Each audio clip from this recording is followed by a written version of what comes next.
All right, so I'm here again with Sherry and James. We're continuing our discussion of the hierarchy in heaven and earth by Douglas Harding, and today we're discussing chapters 13 and 14 of part four.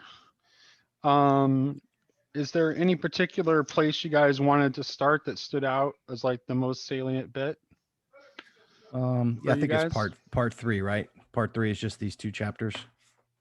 Yeah, part three. Yeah, you're right. Part three, not part four. Yes, you Yeah. got that right. Yeah, and it's just we decided to do that because it's just the two chapters together. Yeah, I think Um, maybe just because the first two paragraphs I think kind of situate the whole first and second part of the book. If you want me to read that real quick. yeah, that's where he establishes the pairs. So yeah, go for Yeah, it. right before he says, so it starts out hierarchical pairs. The chapter is entitled "The Law of Hierarchical Symmetry," and he says, "What am I?" In this chapter and in the next, I bring together the various regional views collected by the receding observer in part two, and combine them in a spatial self-portrait before going on to part four and to add the time dimension. And he says, science offers me a huge mass of piecemeal information about my nature, level by level, but the work of making sense of it by relating the levels has scarcely begun. The laws of hierarchical order, the vertical go of things, the kind of connections between levels that departmentalized science now finds at each level, these are the work of the unitary science of the future. Here I can only make the beginning. So I think that's right on. I think I've gotten this thread through the whole book of, uh, it's a way of preserving difference, a way of preserving the differentiation and specialization of all the different sciences that have taken us so far. And his whole, I think, idea is to reverse that, preserve the difference, and then find the unity through all these different Right, specializations. But once you distribute, human consciousness through all these specializations, who's going to weave the thread back through? It's like, so that's why I think he says it's work of the unitary science of the future. Here I can only make a beginning, and this was right, 1950s. So right. yeah. Yeah, yeah, and we can only hope that science does make that a unitary turn eventually. I Is think we're science going starting. to do it? Is science going to do it? It's going Well, to be some meta science or some like science, real scientific metaphysics or something. that's a really good question, James. I think you're seeing that science is already taking a metaphysical turn, though. Mm-hmm. And It had to. this is right, and this is fresh on my mind because Sherry and I just had a conversation with a group of people about the Ian McGilchrist Jordan Peterson conversation, and McGilchrist is like definitely one of the people that is definitely pushing for science to rediscover metaphysics. Mm-hmm. And in fact, I would say McGilchrist's particular flavor of metaphysics is more than implicitly theological. Mm-hmm. And I think he would So deny that, though. But I agree. But I think he. yeah, he actually doesn't deny it. He wants to make sure that he denies the idea of an engineering god, Mm-hmm. of a planning god. He's more of a process theist or an open theist, but he doesn't deny like the concept of divinity per se. Mm-hmm. Yeah. So Yeah, I yeah. like that. I enjoyed that talk with Jordan, and we had a little. I don't know. Were you guys on that Discord discussion? There was a Discord discussion about it. Oh really? I don't know where. I don't know if it was Symbolic World or. Yeah, I enjoyed it as well. I Yeah. really wish I kind of wish that Paul hadn't decided to tackle the Stephen Fry Peterson conversation first. I really thought that was a much more important conversation. Mm-hmm. And the reason it's an important conversation is because it's like it's reflective of this turn. So I think Harding was kind of right in saying that in foreseeing that science would have to do this, because in the early 50s when he's writing this is when quantum physics is beginning to get to, beginning to get as far as you can go by breaking things down into Mm-hmm. parts. Like we've reached the maximum limit of that. So Yeah. if you think, so it's like it's almost becomes inevitable as like we pass through the bottom of materiality. We've gone as far down as we can. We've like our collective consciousness has basically reached the substratum. and Hmm. we've discovered it's nothing, which is why we have this nihilistic meaning crisis on our hands. So Hmm. we realize if you just that ultimately that path leads to nothing. So now we just need the turn Hmm. where the realization happens that nothingness at the substratum opens up into the whole and to Yeah. everything. Yeah. So Even Do you? Oppenheimer had made a quote from the like the Bhagavad Gita, like yeah. something about I forgot the quote, but yeah. Sorry, go ahead, sure. I'm just wondering. Like, I get the sense that because of artificial intelligence, Mm. now consciousness has become a subject, right? A thing to be looking into because they're trying to make artificial intelligence capable of making the same kinds of choices that human beings do, but we make our choices. It's so complicated. So are you Hmm. suggesting, this is interesting, I've never thought of this before. Are you suggesting that it's actually our our desire to create artificial intelligence that is forcing us to realize that our mechanistic model of consciousness I is think so. broken? Yeah. Because if it were correct, we'd be able to do it.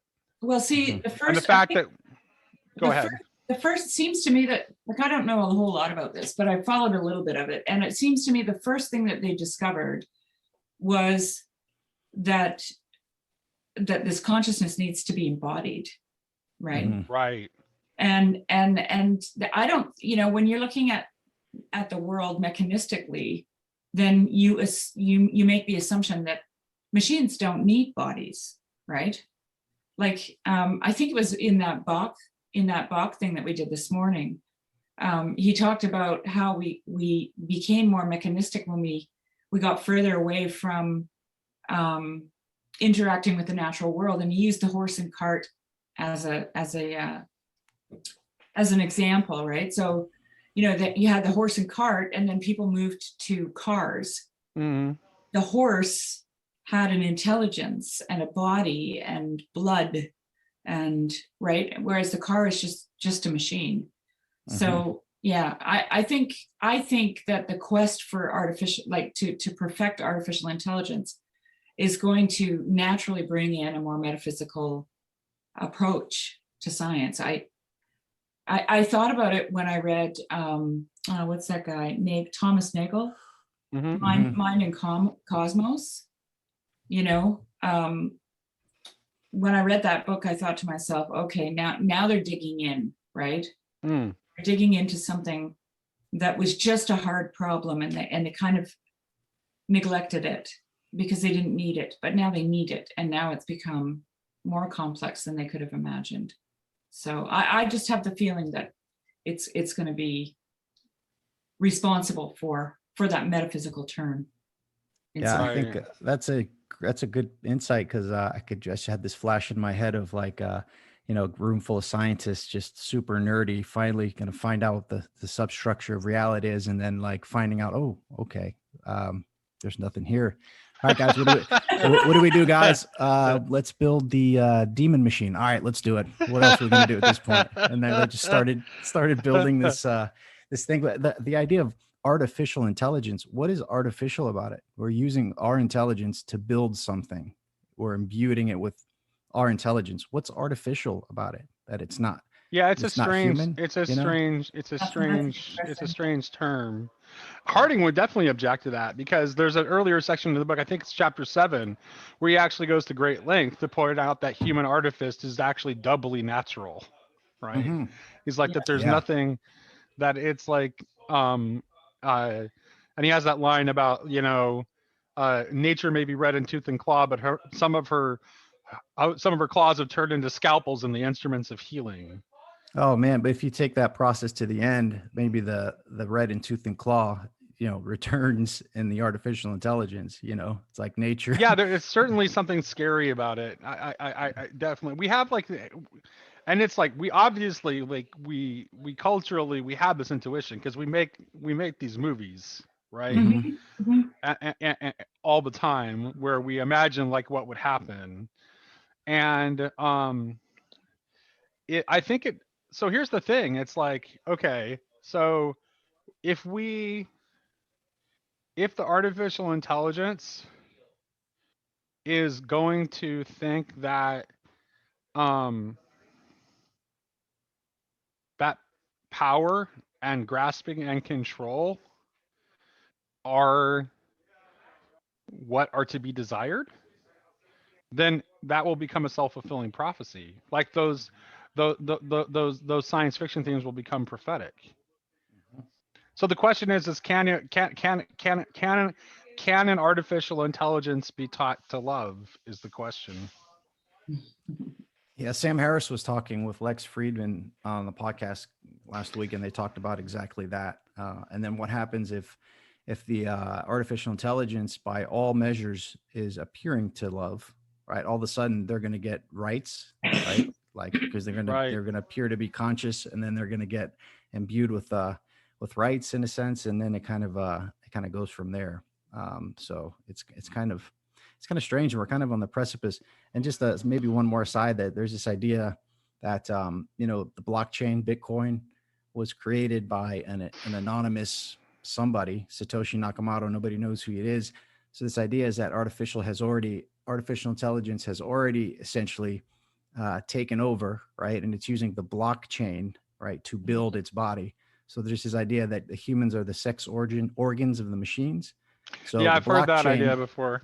so the blockchain is using itself, because what does Bitcoin do? What does cryptocurrency do? It plugs right into the source of Earth, right? It uses electricity, and it takes that electricity through mining, right, and it creates value.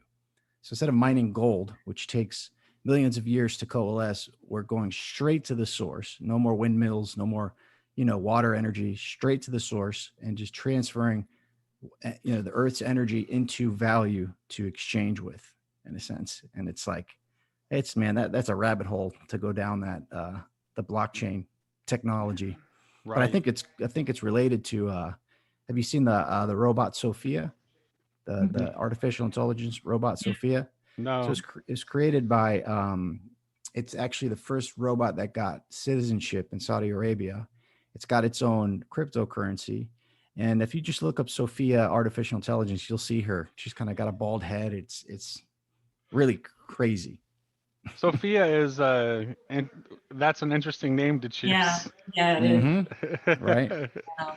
It's Full like, circle. yeah, that is a very interesting name to choose. Yep.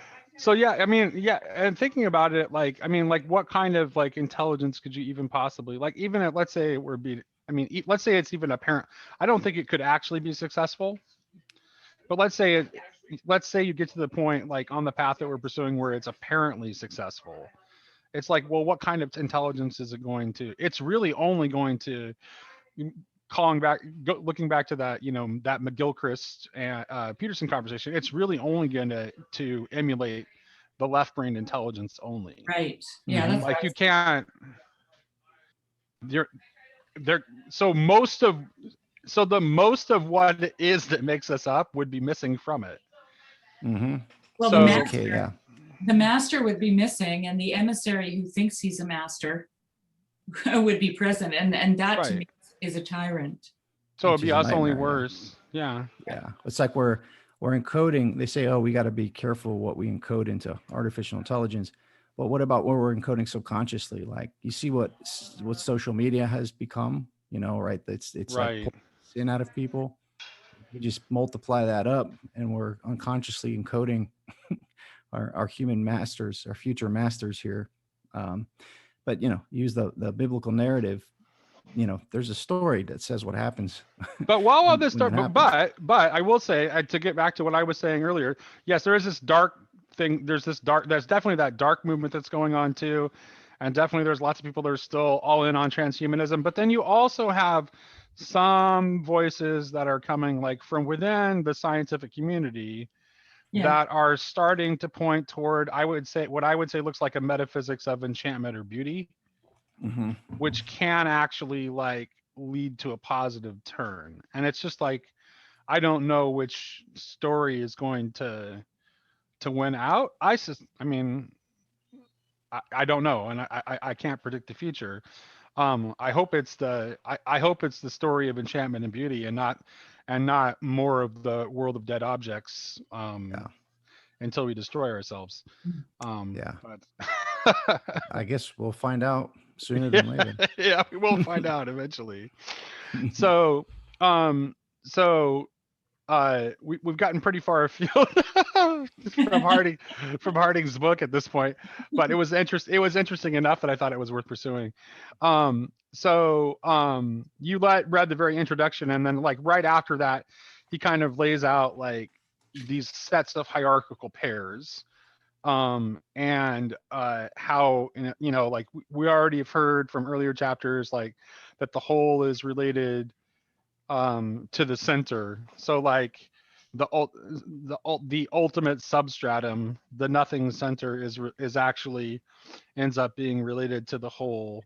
And Mhm. then he says electron, maybe in more contemporary thought we might say particle is related to galaxy, which is like the next level, like below the whole, and like so on. So basically, as you as you as you scale up in complexity, it's actually it's actually slightly more distant from the whole.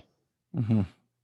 What do you guys think about that? That might seem a little bit counterintuitive, right? Like because one might expect that one might expect like man to be like, if you consider, I mean, if you actually do consider man at, at the top of the hierarchy of say at least like the um created order, one might expect man to be, well, I guess man's in the middle because Mhm. this is the hierarchy of heaven and earth. So he's considering like the planet and the sun and the solar system and all of these things to be higher up the hierarchy than we are. So we kind of like rest in the middle. Mhm. Yep. Yeah. Um, So I just want to understand this. So he's saying that the farther up you go, the farther away from the hole you get. What you said? well, humanity is further from the whole than the center is closest to the whole, right? Yes. So humanity, like, it's almost as if he's saying that humanity has to, in order to in order to ascend, has to also descend. Right. Mhm. You can't, there's no choice of just like, you can't just ascend or just descend. You Mhm. have to have a combined motion of descent and ascent, Yeah. Mhm. right? Yeah. I think that's the Because you idea have of to yeah. incorporate, like the mic, you have to incorporate everything that's part of your like microcosm like fully before you can ascend. Mhm. Yeah. I So think he So goes is it then a simultaneous ascension and descension, or is it a descension and then ascension? I think it's cyclical, and I think he does suggest that in other parts of the book. And I, Okay. I would say it's like it's kind of like cyclical. There's like we go down, you know, we go up and we get up as far as we can, and in order to get back up further, we have to descend again. So it's like this. It's a cycle. Like I know you and Jess, Sherry are often talking about the U-shaped journey. Yeah, that's what I'm I thinking think about. that's the pattern, right? Yeah. Yeah. So it's Yeah. descent and descent, and Yeah. it's not just, it's not really just one U though. No, It's a repeating U. well, it's a Um, fractal. It's a a fractal, fractal U, yeah. Mhm. right? and And a he fractal makes it U. yeah. Right. He makes it the next few pages you can see I mean all of his diagrams are fractals in a sense. Right. Yeah. Yes. Yes. Yes. Yeah. He kind of Um, makes yeah there's a little picture on the next page that kind of looks at it. So like man's in the middle, and then right. what we observe in terms of our science, like for man, then you have cell, molecule, atom, electron, then the center, which is nothing, and then for man up, you have humanity, life, Earth, Sun, galaxy, whole. So I think it is this Right. kind of simultaneous chimera almost. Yeah. Yeah. Yeah. Yes. Yeah. And he uses some language of like basically if you're talking about two things that you compare their greatest common measure and their least common multiple. So like the the the largest thing that they're both mutually a part of, and then the smallest thing that they're both mutually part of. So, like if you were talking about, let's say, um, well, actually, give some examples. Let's see here. So for instance, if I take this hand, my dog, the flowers on the table, and the fly on the window pane, their GCM is the cell, and their LCM is life. If I take this hand, this pen and paper and ink, and the relevant pair is earth molecule, and so on. So basically, it's just like a way of like finding the proper like um, hierarchical link between the things you're talking about. So I didn't really find, to be honest with you, I didn't find that. I don't know why he even did that. Yeah, it is I, it's a Yeah, little but clunky. it's really, really convoluted. And to me, I find like the pairs to me are on their own intuitive enough. I mean, I Hmm. already understand why the center is related to the whole because of philosophy and theology and everything you said in the book before.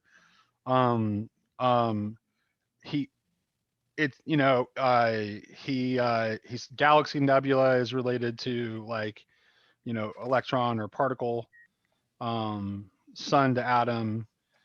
That one's super intuitive because like Yeah. the sun, I mean their stars are literally atomic factories, right? So the Mhm. relation between sun and atom is and I think he's saying like the reason he says galaxy slash nebula is he's thinking of like like gas Electron clouds and cloud. part Yeah. electron clouds, yeah, exactly, giving way to star formation, yeah. Yeah. And then the planet being composed of molecules is pretty obvious Yeah. The relationship there. molecule. Yeah. The Life of molecules. cell Yeah. and Configured to humanity of make man. Earth. So Yeah. they're all pretty intuitive, like without that, like I'm not quite sure what the utility of knowing like what the common link between those, that seems to be intuitive too. Yeah. Um, so I think, yeah. do you think that he's also pointing out the symmetry of it all, Hmm. Yes. like which I find kind of fascinating. Yes. Symmetry is also it's always really interesting to me because symmetry is what we find beautiful. Oftentimes, you know, if something isn't symmetrical, it's often considered ugly. Hmm.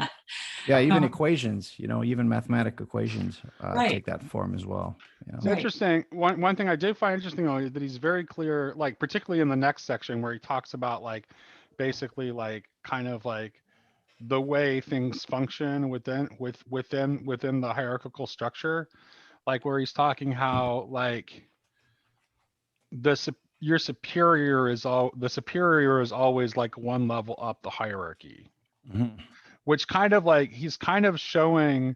So even though he's talking about like the natural hierarchical like order of the cosmos, he's showing how human hierarchies are still kind of broken because they're horizontal hierarchies.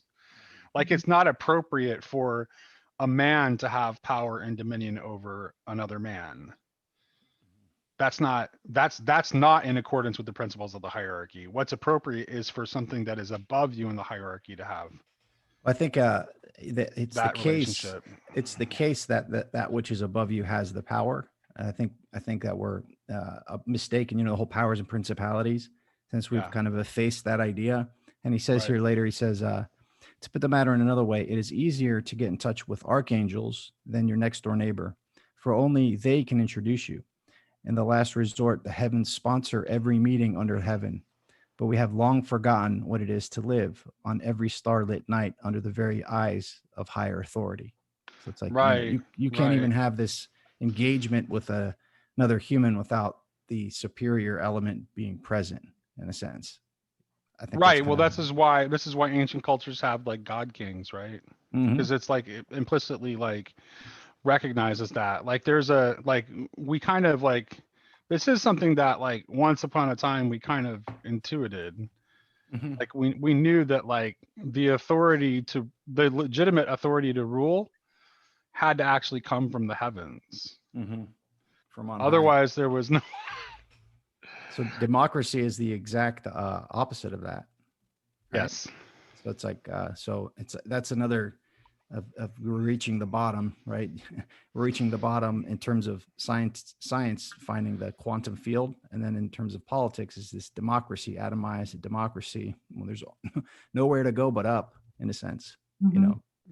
Well, but then again, like, but even I mean, because even like, so maybe intuitively those older structures understood that, like, what was at the top of the hierarchy had to have its authority from above. Like the concept of principalities and powers tells you that is about the fact that that their that claim is coming from an illegitimate source in Mm-hmm. the hierarchy, because those principalities and powers are under condemnation. Mm-hmm. Well, they So, weren't at first, and though, right? the, They're right, weren't they? I don't know, if you look at the book of Samuel, it's like, I mean, God's like, okay, you want a king, sure, not because this is not, and God's very clear about, this is not what I want, but I'm going to give you what you desire, and this is Mhm. what it's going to look like, and it's not a pretty picture Yeah. So that he is knew the painted. angels. He knew the angels would fall.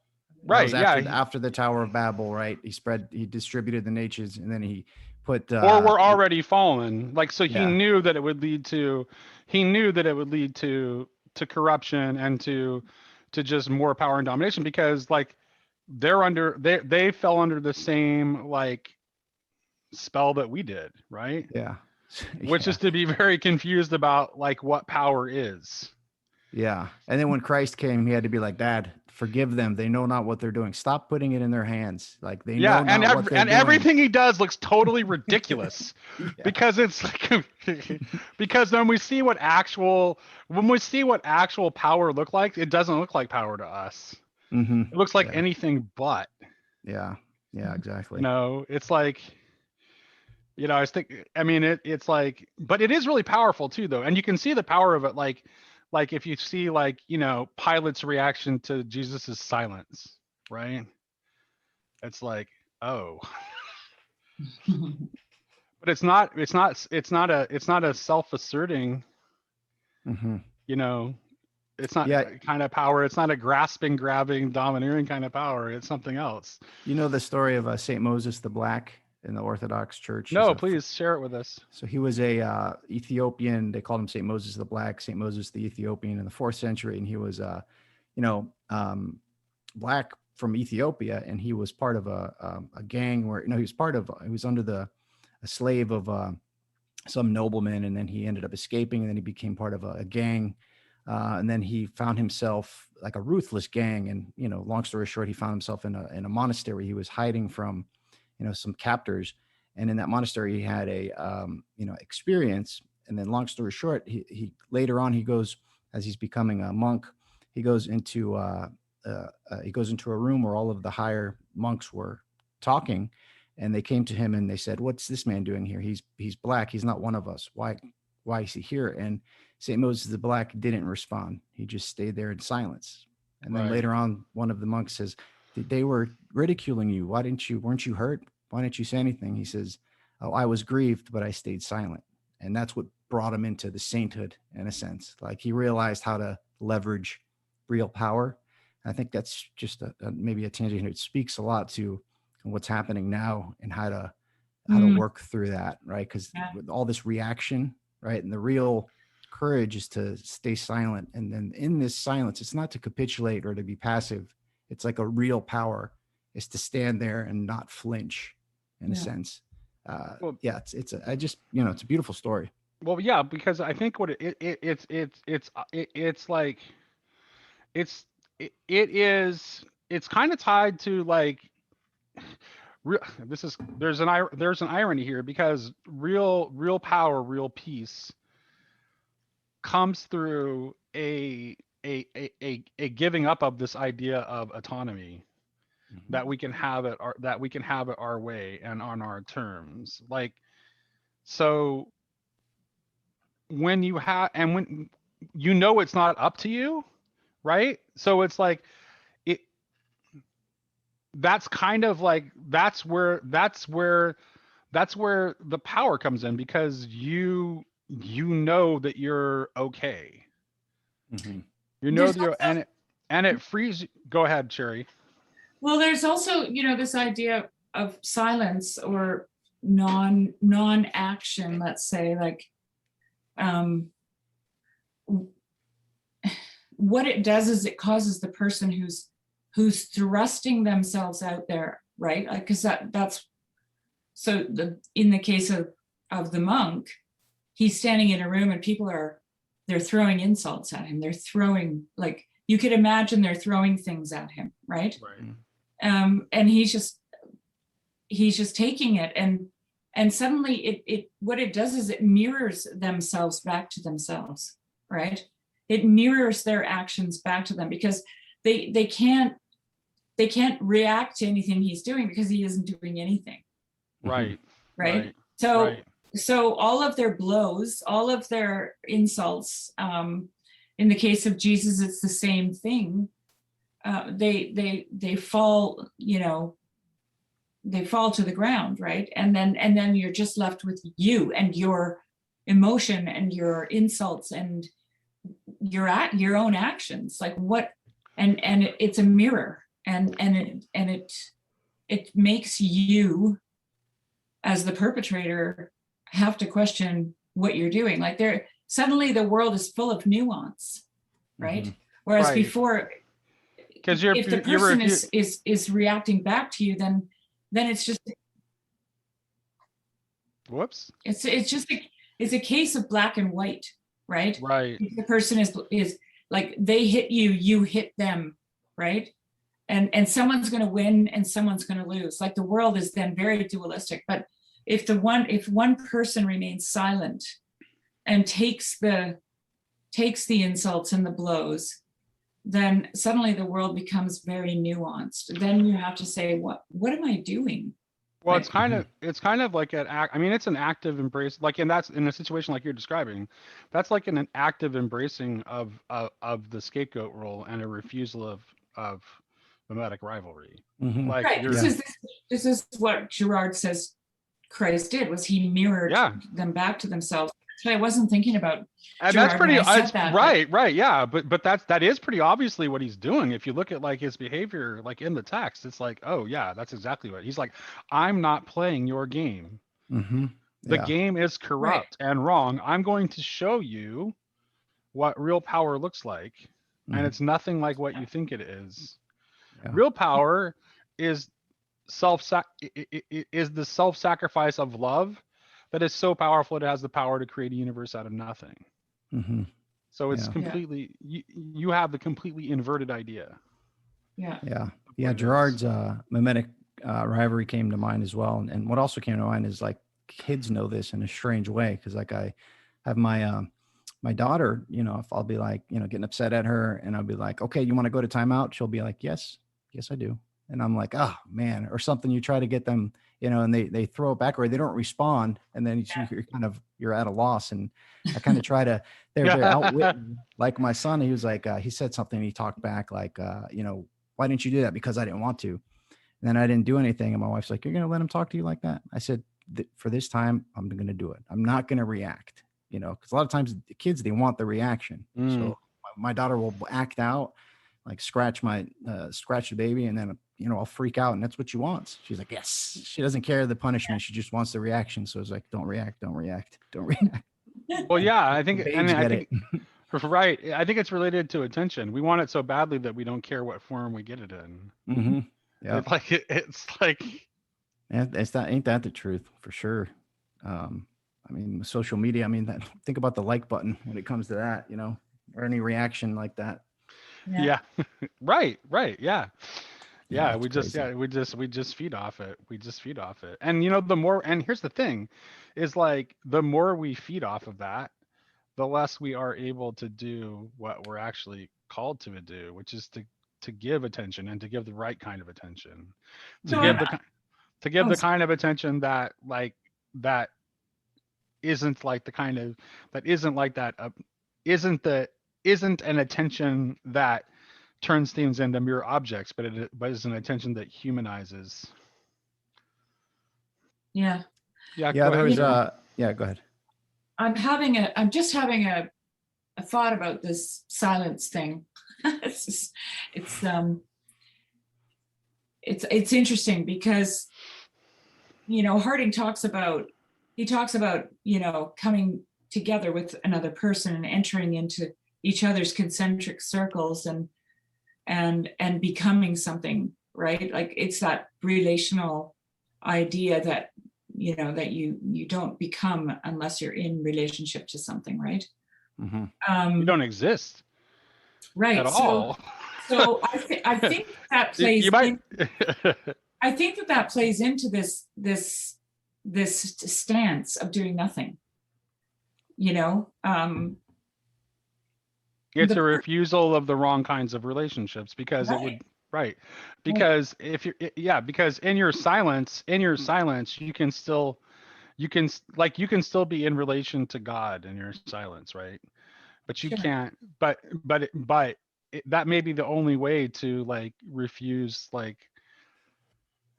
participation in this like negative kind of relation that right, and you're in being that called into. process, it can stop someone from becoming something that they shouldn't, right? Yeah.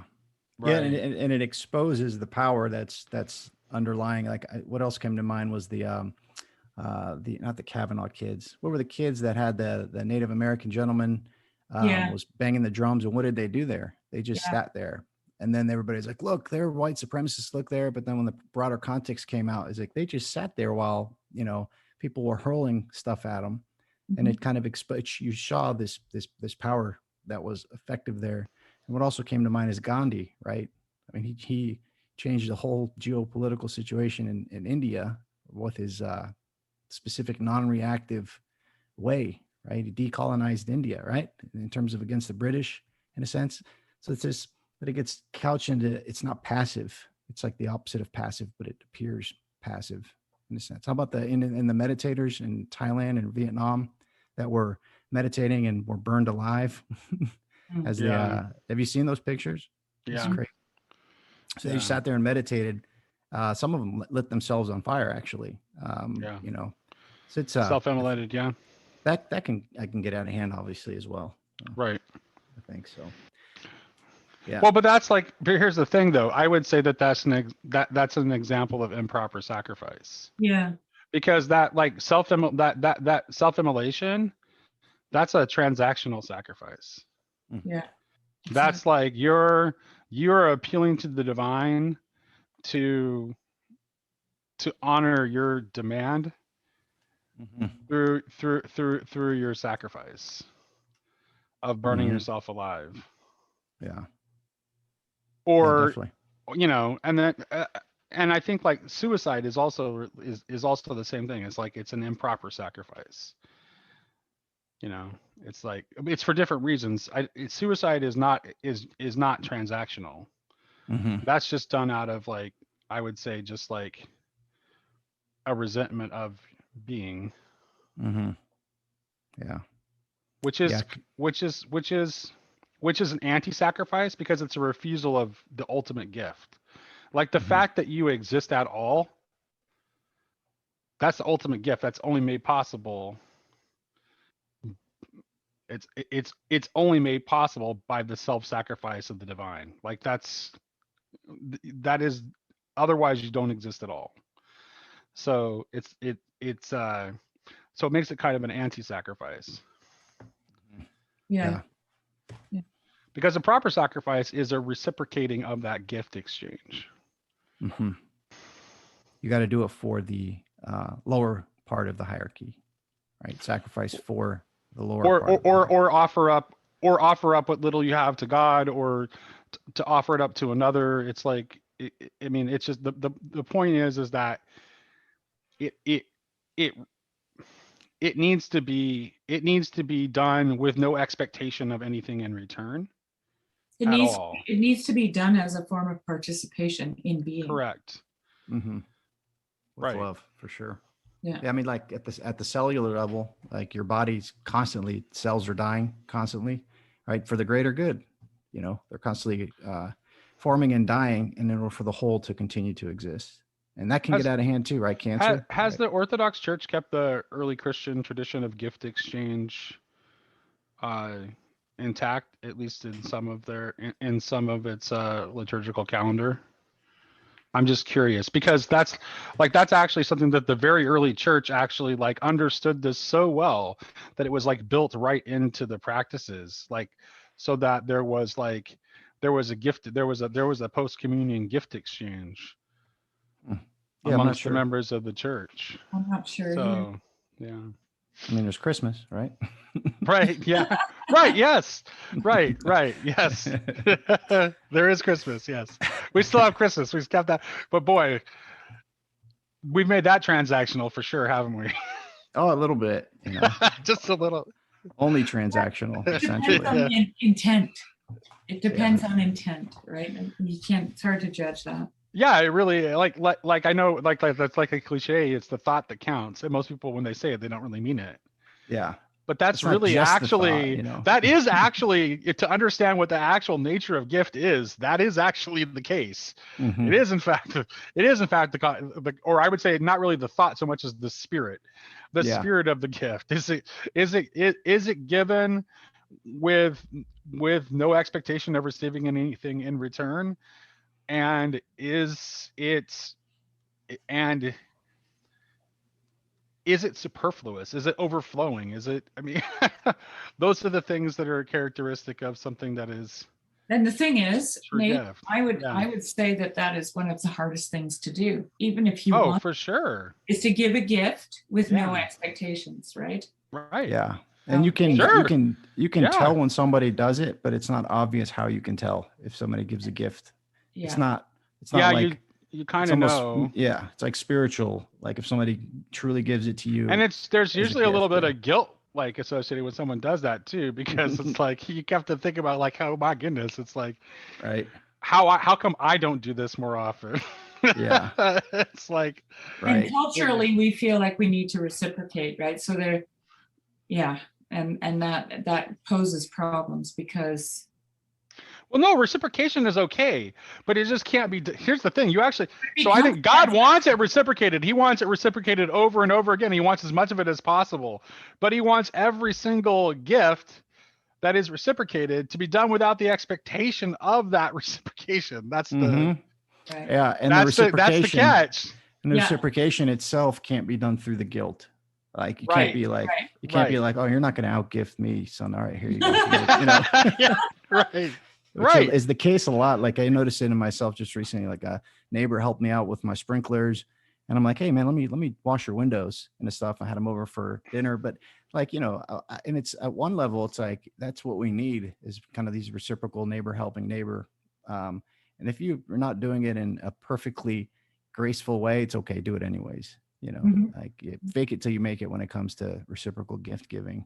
I think Yeah. from a neighbor's perspective. Yeah. Right. Well, I think like good parenting is like one of those gifts that we give to our children. Where if you're a good parent, there's no reciprocal expectation, right? Mm-hmm. It's like Yeah, you but just you get it in return. you do right, but Yeah. yes, exactly. And the child is not give the child when they're really like loving you back in that way that just like melts your heart. They're not doing it Yeah. in a transactional way either. They're just it is a spontaneous reciprocation. But if you spoil them, right, then Right. you're trying to win their affection, and that causes the spoil. In See, a I sense. think like, and this is like this right here is so close to the right model of like of what being is supposed to be about. Like that's why I think that this is why the church is modeled after the family. Mm-hmm. Like this is why we call each other brother and sister. This is why the priest is called father. This is why we call the church mother. It's Mhm. like a meta family. Right. It's right. And I would say like it's like, well, we call it, I mean, sometimes we call it that sometimes we call the church the house of God, right? That's Mhm. exactly right. Mhm. Because the church is modeled after oikos and not polis. That's like, Mm-hmm. and I'm sure and now that I have a Greek speaker, I'm sure I'm butchering my pronunciation, but No, you got it. you get my point. Yeah. So yeah, And that's like familial love. Like that's like what the church is supposed to be striving to Yeah. put into the world. Well, I think the same thing that's happened to families has happened to the church, and the idea now is to throw both out. That we need to deconstruct the nuclear family, and that churches Right. are inherently corrupt. Right. Not But that who there's but no, who's yeah, driving the deconstruction of the family and why? it's happening. Right. You know, But it's the state. And there's hmm a reason why, because the state wants this individualism, like individualism absolutely serves the interest of the state, because the state wants you to be merely, as much as possible, wants you to be a merely atomized individual in a state of complete dependence on it, because that hmm maximizes its power. And that's what the state exists for, ultimately, is to optimize its own level of power and control, while offering you a false peace in exchange for that, what you give up to it, that's why I which think is if you don't give into that, right, the state doesn't like that, but it shows the power of the state. Just like if you're silent, like if you don't accept the help of the state and just you kind of do it on your own or through yourself, you're looked at as negatively. But it's right, like it right, exposes yes, the power that's right, being which is leveraged why here. more of us need to do it. Like Yeah. really seriously, it's just like, don't, just stop. Like, don't even wait around for the state to do anything. Let's There's no point in talking about policy changes. It doesn't, none of it really matters. hmm We need to build the communities that we want, and we need to build the churches that we want, that are a reflection of that familial love that the church is supposed to be about, which Yeah. is completely different from what the state is about. Yeah. Totally. I totally agree. But I think especially young people, they are applying what they've missed in a family or what they even received in a family to the state. They're like, oh, the state's just like a big family. So, Right. so they're used to be like communism is this idea that, Yeah, you yeah. know, you, Communist. Basically, you have the state runs one of two directions, right? It either, and both of them are and both of them are ultimately about power control. It's either individualism or collectivism, and both fascism it or communism. Yeah. right. Individualism and collectivism are both wrong. Like hmm the model is personalism. hmm With personalism, it's a triune model, essentially, because you have, it's neither the chaos of like everyone pursuing their self-interest and having no other concerns ad infinitum, with hmm nothing to unify them ultimately, as the system breaks down, as there's no value structure. There used to be a personalist value structure that underpinned it, that gave it a relatively, you know, a relative degree of stability, but that's completely gone, right? As that's gone away, it's just more and more chaos, more and more like basically endless mimetic rivalry, and the war of all against all is what it's turned into. And then on hmm the collectivist end, it's just a flat unity, where your only identity comes from like your group, and there's no room for you to actually be a person. hmm Yeah. So, I mean, a person is neither an atomized individual nor simply a faceless member of a collective. Yeah. A person is a relational being that is completely dependent upon, hopefully, positive relationships with others. I mean, that the more positive relationships you have, the more fully human you're going to become. And with institutions and with the whole, in a sense. I Right. think of a cell. Right? I think of the organs of the body as institutions, right? And then the Mhm. body being the nation, let's say, right? Like Right. you can't just have one blob and call it a nation. Like you have Mhm. to have Right. differentiated cells into institutions, which organize, the energy transfer and create an identity. Like you can't have an identity without differentiated Yeah, we organs, used to have, I mean, institutions. if you look at yes, if you look at the earlier model, we had like all of these like communitarian, like intermediary institutions that have been just systematically destroyed by the state intentionally, really, hmm because it's a block. It it blocks its own maximization of its power. hmm So it Yeah. doesn't want those things. So it's weakened all those institutions as much as possible. And the reason the family is under attack is because that's the last one standing. Yeah. And then there's the local police, which is the last protective measure protecting the families. Right? You notice there's no outcry against the FBI or the CIA. They're not getting protested against. It's about local communities, local police communities, right, that are having all of these, have all this energy leveraged against them. So Well, because they because the want local they want level, a right, monolith. They want a right, monolith in because terms of law the enforcement. local level is the only place where community can actually happen because it is really dependent on relations, and there are only so many relations that any individual person can have. Mm-hmm. So Yeah. these communities necessarily have to be small and local Mm-hmm. to function. Yep. There's Just no like other way to yeah. do it. Because you have So, organs, your heart, your lungs, liver, they're all communities of cells that have right. functions. So it's like, Yes. I just want one body with no organs. I want one nation without institutions. It doesn't work. It's like, that's why I like this fractal understanding, because you can tell the truth by trying to apply it at multiple levels. Like, that's why you need But it's like institutions, even well, I mean even like the system like that we're under now is like even the state is sort of like kind of a anachronism really, because what you really have is like you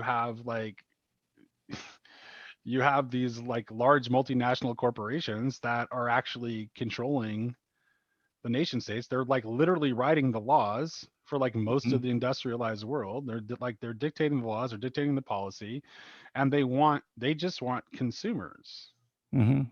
Yeah. And their And you know, counterparts in the government. Yeah. and who's a better consumer? Someone who's a fully relational being that belongs to community organizations and has these healthy, strong like interpersonal bonds and is really living as a person, or someone who's just like an isolated, atomized individual that can just be turned into a consumer slave, which is more Mhm. beneficial. Mm. Yeah. And that's been championed and amplified through COVID and whatnot, right? With everybody being socially distant and whatnot, how can Yeah. that not tear up the familial bonds? And then the the counterpart to the corporate overlords are this: we've distributed all of our power and our resources to these alphabet agencies now, which aren't elected. So you have the FDA, right, and all of these that write the laws as well with their corporate counterparts, but they're not accountable to the people. So Congress has abdicated its duty to these agencies that are completely corrupt, and there's nothing you can do about it because you can't vote them out. It's Right. like Oh, a the catch politicians 22. are really just. The politicians are really just like they don't even really run the government, right? It's Mm-hmm. really like it's all it's these technicians, you know. It's just it's I Uh, mean it's the system of technique, you know, which is a Lil's idea, but that's what it is. I mean, that's like it's there like was this, yeah. everyone just, and it doesn't, you know, all of this. I'm by the way, and I'm not suggesting any kind of like global conspiracy. Like there's a cabal of like elite global bankers that are getting together in a smoke-filled room somewhere and planning. No, Mm-hmm. it's just it is a collusion of interests, which and the main interest is power, wanting to maintain power, and then the other factor is like a highly technical, highly bureaucratic society where everyone just focuses on doing this one little thing that I've been assigned to do and not and thinking about minute parts and not Yeah. looking at holes. I'd almost wish it was a And that's how cabal we of, yeah, educate people too. That's yeah, how we educate people. Yeah. yeah. Yes, it would be It, much simpler if it were just like a cabal of people that we could just take out with a surgical strike. It if it would was make it just the much easier. reptilians, if it was just the reptilians, Yeah, right. we actually be better shape. To bring it back to Yes. the book here, there's actually a good Yeah. a paragraph here that Let's hear it. kind of stood out to me here, bottom of 139. Um, I won't read the whole thing. I'll just read that bottom paragraph. He says, to speak in terms of human organizations, the four phases are described thusly. So the consolidation of scattered workers, resulting in economies, increased effectiveness and growth. I think of that like the post-war America, Right, right? right, right. So, and then he says, over centralization with further uneconomical increases of staff, instability, and external ineffectiveness. And he says decentralization with release of the redundant staff acquired in and restored effectiveness, and then further dispersal beyond an economic limit, resulting in the need for new staff and in renewed effectiveness. And this is the part here. So he says, briefly, the inferior members of the pair. So grow and give, which is post-war, post-war Western government, and then Mhm. grow and take, right? Which was 50s and 60s, and then Right. ungrow and give, right? And then we're at the end of this, the ungrow and take. So grow and give, then you have grow and take, and then ungrow and give, where you're not growing anymore, but you're giving what you don't have, right? So you're just moving the pie around. You're not creating more pie. And then you have grow, then you have ungrow and take. So now we have the looting of our coffers, by all of these institutions and corrupt politicians. So we're at the end of a life cycle, and he ties this into this whole. I think it speaks really poignantly to how the government is working, and he talks this in terms of social human organization. So he says, again, one more time briefly, you have grow and give, where things are going well, you're growing and you're able to distribute, Mhm. and then grow and take, right? You're growing, but you're becoming greedy, and then you stop growing, right? You're off the gold standard. Now you're on fiat currency, right? And you're through credit cards and credit systems, you're giving away something that you no longer have, and then ungrow and take. So there's no more growth, and the limits of credit have bore themselves out. So all you can do is loot the ship as it's sinking, in a sense. Like And after that, like it's like the end of lend, the entity. like lending $4.2 trillion to the most powerful interest in the country so they can consolidate their power even further, something like that. It's about right. Yeah. Yeah. How about $10 billion? $10 billion to the richest man in the world for Right. space, for his space, for risky, risky investment that didn't pan out. And he goes, "Hey, okay, can I get $10 billion from the human beings that make up Right. This uh, is our interesting though. communities?" Yeah, go ahead. Yeah. Right after that, he says throughout they give and take from the superior member. Yeah. What Mm-hmm. would you make? What would you make of that? Like in this analogy. So if you're like, what is the superior member? If you were talking about if the level of analysis here is human institutions. I think the commons, right? Or the commons or the resources of Earth. Earth would be the Humanity, superior, right? yeah, Humanity. We're extracting or the resources. nation. Yeah, Probably the the superior nation member since is we're that talking about which gives. institutions. Yeah, So the superior member is that which informs the identity of the entity, right? right, So that the collective, right? And then you right, start looting and taking resources. It's the superior member. So when the nation dies, right, the people still live there, right? The identity of the nation, just like when your body dies, right? The molecules in the cells, they all go back into the earth, but the actual right, identity, the superior member, is no longer there, right? When a building falls, the Twin Towers, that rubble's still there and it gets distributed back into the earth, right? But the identity is no longer there. Same thing with governments, right? You still right. have, Because well, you know, because principalities and powers don't have bodies. They those mm-hmm. they have to have a body to possess, whether it be, you know, an institution or a person or whatever. I mean, that's like there has to be. Yeah. So So is yes, America a principality and a power? New York is, right. America is. it have. I Yeah. think Jonathan was talking with, it I think he is uses in a Uncle sense. Sam. Right. It's Yeah. kind of Yeah, like yeah. yeah the symbolic representation of America. Yeah. That is a great way to to introduce someone to the idea of powers and principalities of, like, Yeah. what makes, New Yorkers have a certain feel to them, a certain, Right. a New Yorker, they have a certain Right. quality to them. When you go in New York, it's got a Yeah. certain flavor. What is it about people from New York that makes them a certain way? Or Boston, Right. right? This came up. It's Yeah. the spirit. This came up in our estuary host support conversation, and like someone was talking. They were using the example of Chicago in this case, and then he said like he said, but Chicago doesn't have a body, and I said, what are you talking about? Chicago doesn't have a body. It's like, what do you think the Sears Tower is? What do you think? Like, what do you think Soldier Field is? Like, all of these things are part of the body of Chicago. Absolutely has a body. Pan pizza, right? Pan Right. pizza. Yeah. The Right. Cubs. Exactly. Yeah. Yes, it's part of the Yeah. body of Chicago for sure. Yeah. And if that It's body ceased to exist, so would Chicago. yep. So the identity, the spirit departs, and the physical matter's still there. There's still the tower. You know what I'm saying? There's still the physical elements that make up that area, but it's not Right. Chicago anymore. Not Like Chicago Rome, anymore. you Right. can think of many examples like this, Right. Yeah, I think it's really useful. Right.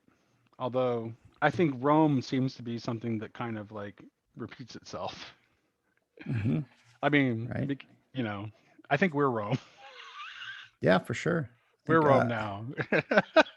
Trump was Augustus, right? Yeah. or Nero. Or Nero. Yeah, actually, that's the I think somebody made Nero. that connection. Yeah. Nero. Yeah, Nero seems like to be the really. And I'm not suggesting he was the Antichrist, just for clarity's sake here. I Yeah. don't buy it. I don't read the book that way. Just I'm actually doing a separate discussion on my channel about how that involves how I actually read that text. But no, I don't do that.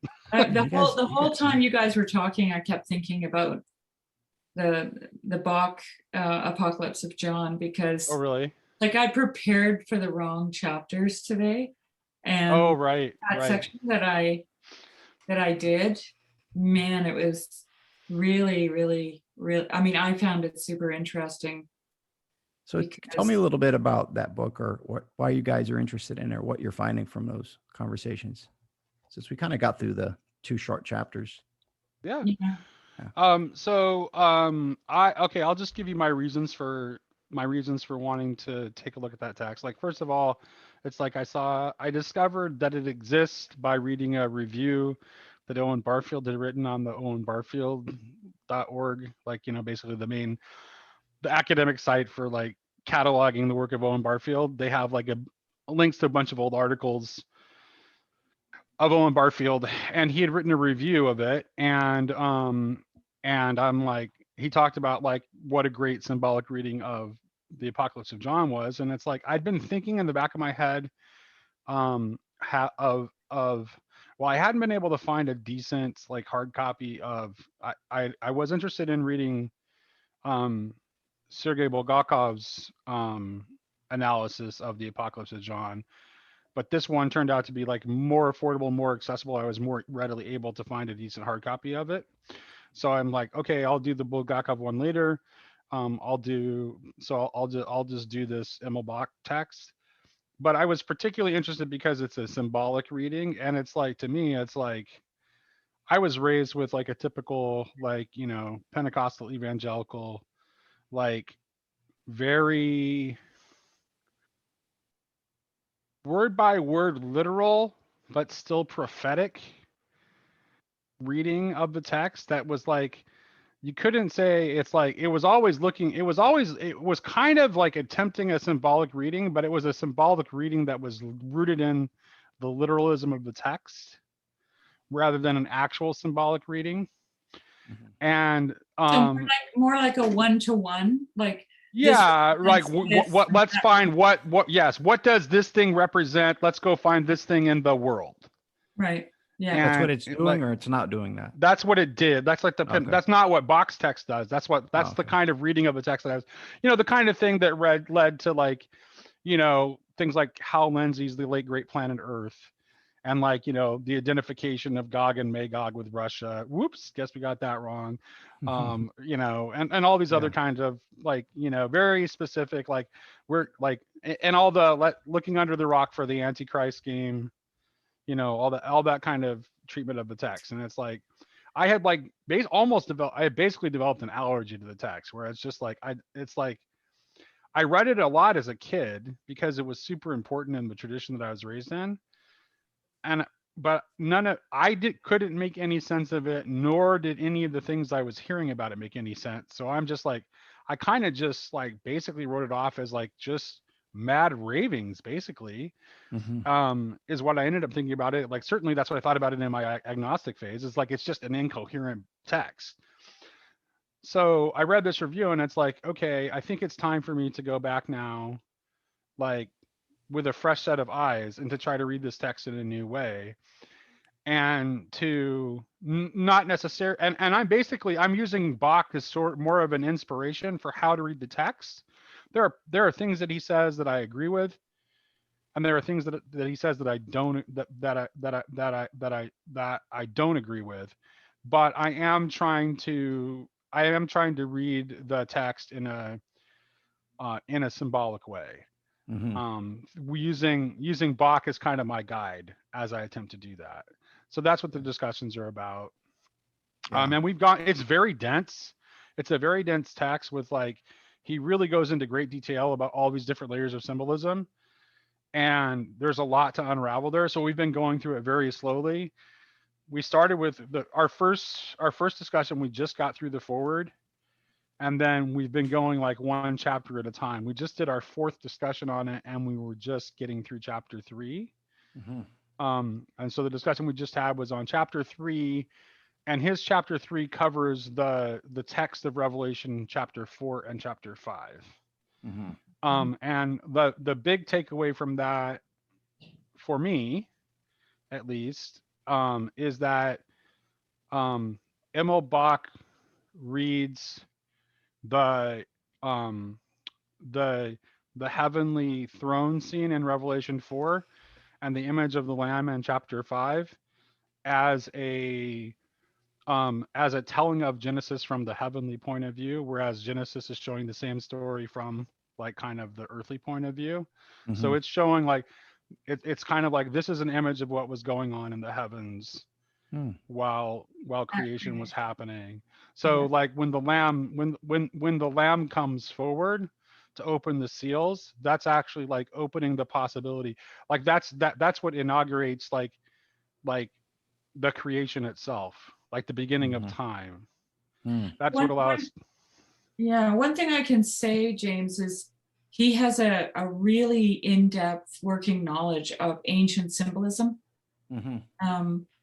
So like some of the things that he just kind of flatly lays out as matter of factly, as a, this represents this, let's say.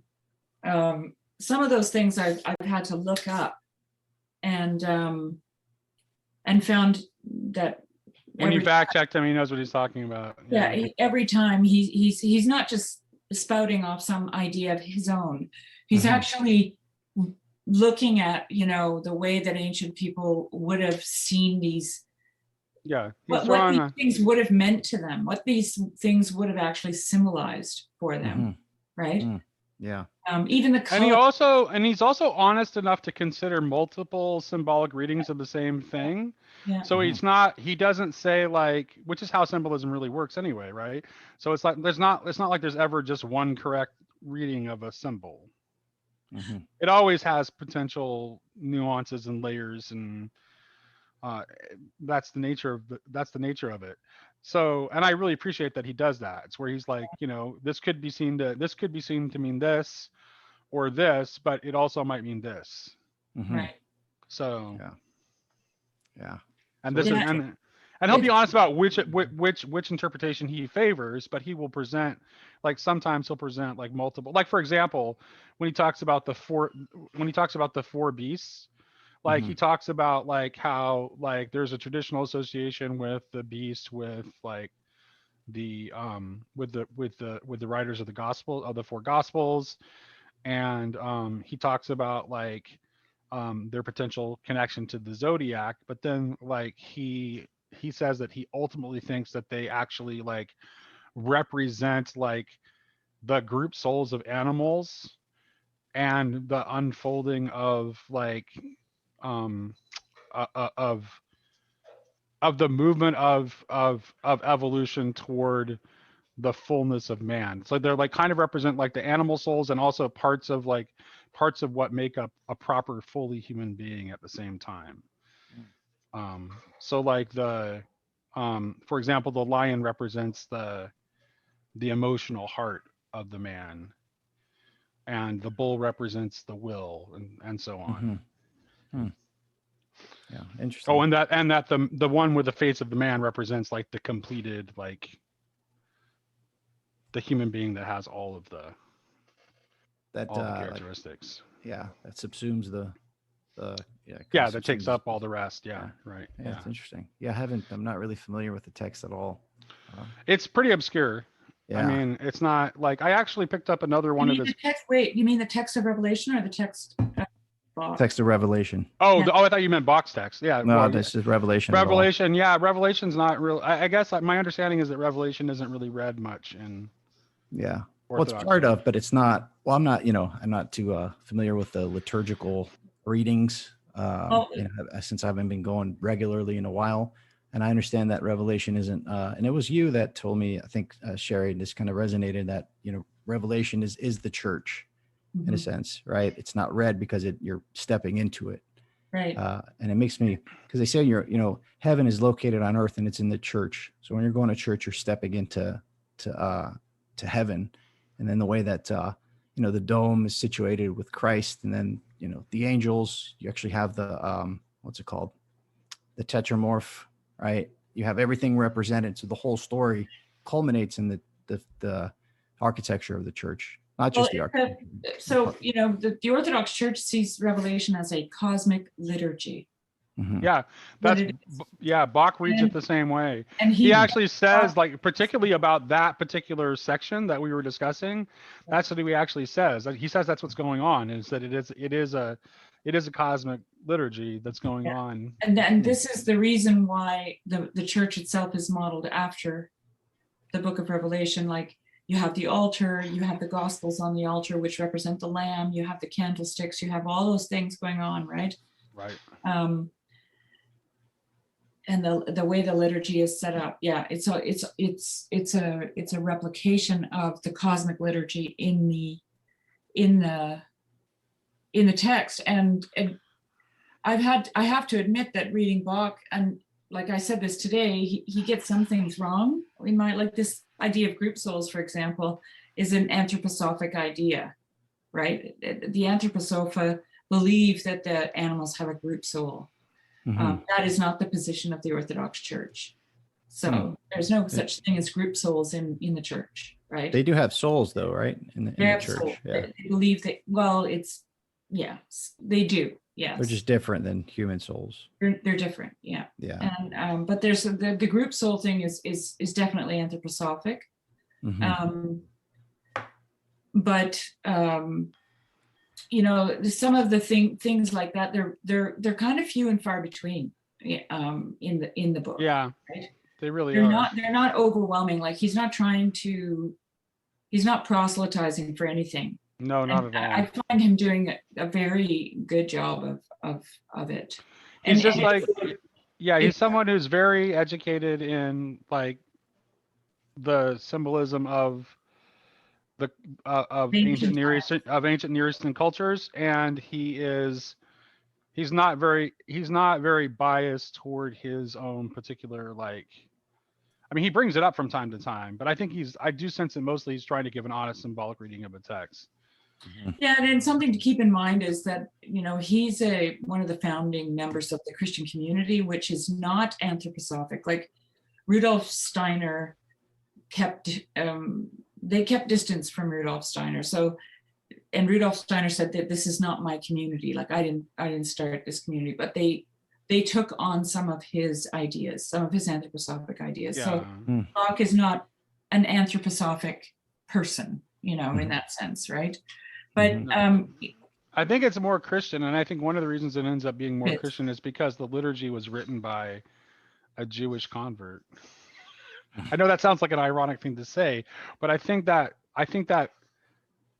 made it more biblically rooted, I think, than Is it a long text? anthroposophy.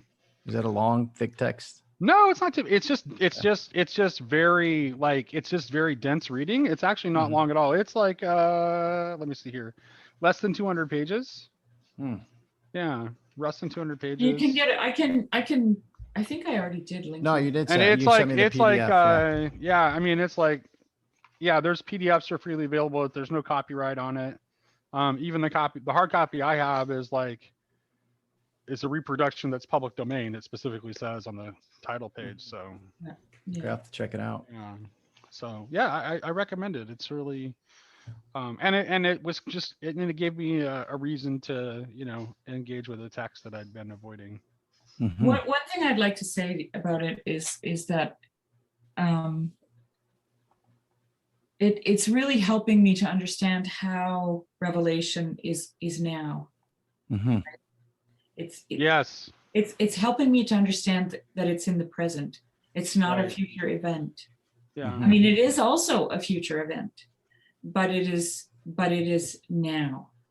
Yeah, I was it's listening to fractal, yeah. I was listening to something the other day. Apparently, like, the traditional Orthodox reading of the of the cycles of seven of the seven seals, the seven trumpets, and the seven vials of wrath is actually cyclical. Mhm. Mm-hmm. Like it's a repeating pattern. So, which is actually to me that's like even then that's actually a little love. That's a layer deeper and probably a little bit more resonant even than saying that it's the present, because it shows you that because it connects you to it also connects you to the past and the future too. It's like it gives you more of a sense of like the flow of the cyclical and continuum nature of it. So is it connected to the days of the week or the 6 days of creation Yeah, he as well? actually says that like in he actually, and I agree with him on this. Like this to me seems pretty obvious. Is like the symbolism of seven is related to Time. time. So Mm-hmm. it represents like seven represents the fullness of time, because Yeah. the base, because like the week is kind of like certainly like the base unit, like certainly within the liturgical year for sure, and for Mm-hmm. both for and that goes even in Judaism, right? It's like it culminating in the Sabbath. Yeah. And So he yeah, he also talks about the how it moves. So Revelation begins in time. So it's seven of this, seven of that, seven vials of wrath, seven candlesticks, right, seven messages to the churches, 777. And then it goes, and then it moves, starts moving into space, which is represented by the number 12 or derivatives of 12. So yeah, Mm. or 12 and multiples of 12 because it represents like the zodiac basically, and the zodiac symbolically is the fullness of space. Because I mean, if you look at it from an old geocentric model, which is what this symbolic kind of images would be based on, Mm-hmm. like the earth passes through as it circuits, or well, the zodiac goes around the earth, I suppose, from a geocentric. So Mm-hmm. it's passing through. 12 represents passing through the entire zodiac. Mm. So it's the fullness of space symbolically. Yeah. Yeah. That sounds very interesting. Actually, I'm gonna have to check out that text. I mean, I read it a while ago, a long while ago. The actual book of Yeah, Revelation. Yeah. yeah, yeah. Just find it hard to parse at Well, if all, we ever almost. if we ever if we ever get a chance to get you in on one of our conversations, we'd be glad to have you sit in yeah, if Yeah, if I'd yeah. we love figure to. out a time that works out. I'd love to audit it. Um, Audit the yeah, yeah, class. yeah, yeah. Yeah. I think like our next one is going to be on chapter 4. So Okay. Cool. yeah, yeah. Well, thanks for joining me again, you guys. Yep. Let me just appreciate it. Thanks for the conversation. Yep. Thanks, guys. Yep. Thank you.